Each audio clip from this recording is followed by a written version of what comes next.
Does the thought of running cause your knees, your hips, your ankles, and your lower back to hurt? Well, you're not alone. Plenty of people can't run. But I'm gonna show you 3 moves that you can practice that will help you rebuild the capacity to run. And it's starting with a really simple move for your ankle strength, which is called the calf rock. And you can do this even in a seated position, all right? So what it looks like is this.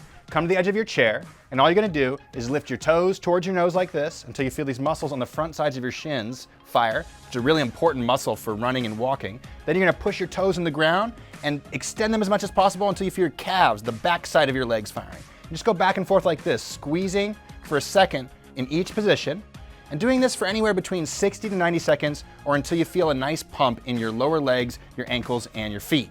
Now, if that's too easy, you can always come to a standing position. If you need to find a wall for support, that's great too. And you can come all the way up on your toes and then lift your toes towards your nose and come back and forth just like this. That's another way to practice this move. So that's gonna strengthen your ankles and your feet and help you build the strength in that area of your body so that you can start walking more easily and eventually maybe running. Now, the next thing we wanna focus on is we wanna focus on the knees, okay? Oftentimes with running, people lose a very simple skill, which is to be able to decelerate motion forwards. If you can't decelerate motion forwards like this using the contraction of your quad and healthy, stable knees, then guess what? You're probably not gonna be able to run pain-free. But there's a simple move you can practice. This one's called the heel tap. So you can start by using a chair for support if you need to, using your hand like this. Find your balance, ideally gripping the ground with your toes, squeezing the ground with your toes the whole time. Shift your balance over your foot. Don't lean to the side like this, right? Make sure your whole body is upright over your foot. A lot of people make that mistake. They lean like this. Don't do that. Bring your whole body right over your foot, straight line all the way through the bottom of the foot. Then you lift your other foot, and what you're gonna do is push your butt back a little bit, let your knee come forward a little bit, tap the heel, and stand back up. And just practice slow and controlled, coming down, tapping the heel, and standing back up. This is practicing this motion right here by practicing the heel tap, okay? And how you progress over time, 1, you eliminate the need for the chair, and you do this while balancing. So you're strengthening your balance, your feet, your hips, everything all at the same time.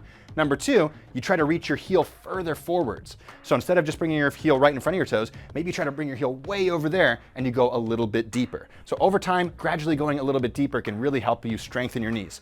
This one you don't have to do every day, but 3 days a week, practicing 3 or so sets on each side for around a minute will really help you strengthen your knees.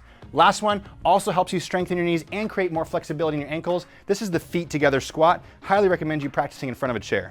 So feet together squat, brings feet together like this, knees together, nice tall posture. What you're gonna do is start by pushing your butt back and then let your knees come forward and bend through the knees like this, coming up and down, slow and controlled. If you need to start, you can put your hands on your knees and use your hands for support, or you can use support on a chair or a wall next to you. And eventually, this starts to work up just like the heel taps into being able to do this maybe on one leg. So give these 3 moves a shot and watch as your body starts to be able to run again.